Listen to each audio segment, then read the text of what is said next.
Assalamualaikum warahmatullahi wabarakatuh. Saya Anita Amanda Dewi, peserta Latsar CPNS Angkatan 63.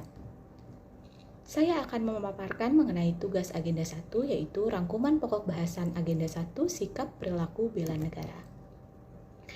Dalam agenda 1 terdiri dari 3 modul, yaitu wawasan kebangsaan dan bela negara, analisis isu kontemporer, dan kesiapsiagaan bela negara.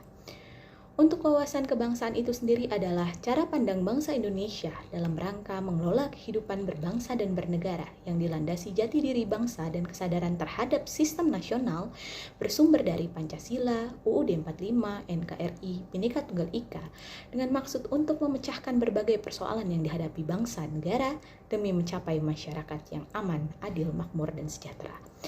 Ada beberapa titik penting dalam sejarah bangsa Indonesia, dimulai pada tanggal 20 Mei 1908 dengan dibentuknya Budi Utomo, dilanjutkan dengan pembentukan Perhimpunan Indonesia pada tanggal 25 Oktober 1908, dan terselenggaranya Kongres Pemuda I dan Kongres Pemuda II pada tahun 1926 dan 1928, dan diakhiri dengan terbentuknya BPUPKI pada tanggal 1 Maret 1945 dan PPKI pada tanggal 7 Agustus 1945. Terdapat 4 konsensus dasar berbangsa dan bernegara, yaitu Pancasila, UUD 45, Bhinneka Tunggal Ika, dan NKRI. Keempat konsensus ini disebut juga dengan 4 pilar kebangsaan. Terdapat 4 sarana pemersatu identitas dan wujud eksistensi bangsa yang juga menjadi simbol kedaulatan dan kehormatan negara sebagaimana tercantum dalam Undang-Undang Dasar Negara Republik Indonesia tahun 45, yaitu bendera. Bendera kita adalah bendera merah putih, bahasa nasional kita adalah bahasa Indonesia, lambang negara Indonesia adalah burung Garuda dengan semboyan Bhinneka Tunggal Ika, lagu kebangsaan Indonesia adalah Indonesia Raya.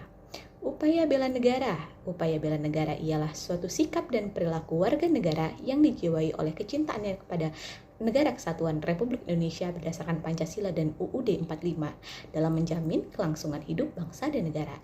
Terdapat 5 nilai dasar bela negara, yaitu cinta tanah air, sadar berbangsa dan bernegara, setia pada Pancasila dan ideologi negara, rela berkorban untuk bangsa dan negara, dan memiliki kemampuan awal bela negara. Terdapat sistem administrasi NKRI atau Sankri yang merupakan wadah perjuangan bersama segenap komponen bangsa dalam mewujudkan cita-cita dan tujuan negara yang landasan idealnya adalah Pancasila dan konstitusionalnya adalah Undang-Undang Dasar Negara Republik Indonesia tahun 1945. Implementasi sendiri dari Sankri adalah dimanapun Anda berada dan apapun peran Anda berada dalam Sankri. Dalam rangka itu, sebagai pimpinan organisasi pemerintahan negara, Anda bertugas mengatasi masalah yang dihadapi masyarakat, bangsa dan negara, dan bertanggung jawab atas perjuangan mewujudkan cita-cita dan tujuan bernegara. Sebagai ASN, kita memiliki nilai dasar, memiliki kemampuan dalam melaksanakan kebijakan dan program pemerintah, memberikan layanan kepada publik secara jujur, tanggap, cepat, akurat, berdaya guna, berhasil guna, santun, mengutamakan kepemimpinan berkualitas tinggi, menghargai komunikasi, konsultasi, kerjasama, mengutamakan pencapaian, hasil dan mendorong kinerja pegawai, mendorong kesetaraan dalam pekerjaan, meningkatkan efektivitas sistem pemerintahan yang demokratis sebagai perangkat sistem karir. Fungsi ASN, selain sebagai pelaksana kebijakan publik, kita juga berfungsi sebagai pelayan publik dan perekat dan pemersatu bangsa. Kemudian modul yang kedua akan membahas mengenai analisis isu kontemporer, yaitu suatu pokok persoalan yang terjadi pada masa sekarang dan menjadi sebuah permasalahan yang masih eksis terjadi di masyarakat. Contoh dari isu strategis kontemporer itu berupa korupsi, narkoba, terorisme, radikalisme, money laundry, kejahatan komunikasi massal, dan COVID-19.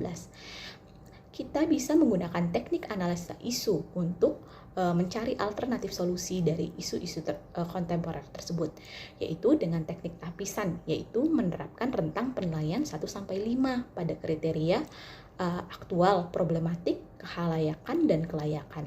Dengan alat bantu tapisnya yaitu menggunakan kriteria USG, urgency, seriousness, dan growth.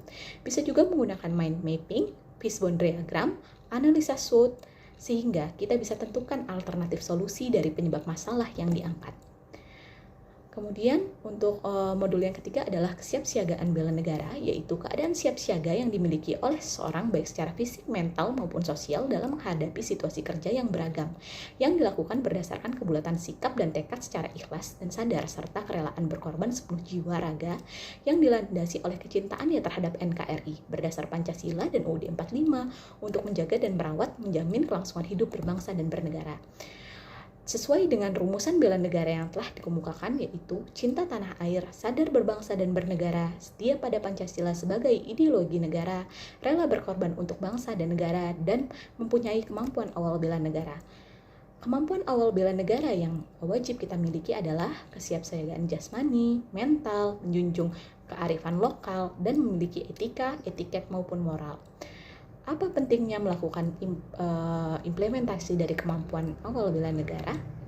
Pentingnya adalah dengan memiliki pola hidup yang sehat, maka jasmani kita menjadi sehat, menjadi bugar. Kita juga memiliki kesehatan mental yang baik, sehingga kita dapat menghadapi beban kerja yang tinggi dalam tugas jabatan dan dapat dikerjakan dengan baik dan mendapatkan produktivitas kinerja yang tinggi. Sekian pemaparan mengenai rangkuman pokok-pokok bahasan agenda 1. Terima kasih.